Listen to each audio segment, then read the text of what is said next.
Hello, it's me, Lodit, at welcome sa Simple Recipe. At today, ang ating recipe ay fried rice na ala chow pan. Siguradong magugustuhan ng mga kids niyan kasi full package na.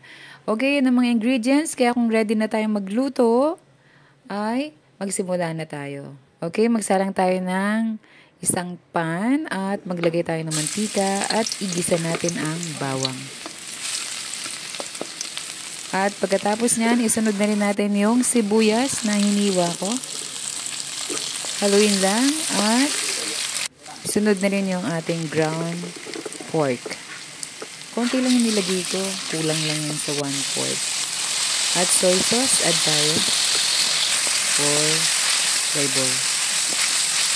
Then add natin yung hiniwa kong maliliit na carrots. Sunod ang bell pepper.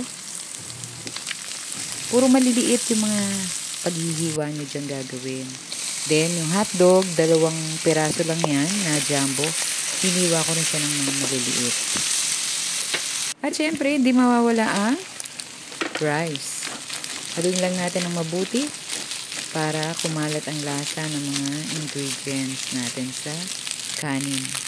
At lagyan natin ng celery at yung spring onion, di ba? Napaka-healthy. Ang daming mga ingredients. At add salt tayo dyan para sa flavor. At syempre, para mas lalong masarap, add tayo ng oyster sauce, isang maliit na pack lang. At haluin lang ng mabuti. At yan, almost done na tayo at ita-transfer na natin sa lalagyan para ready na tayong kumain.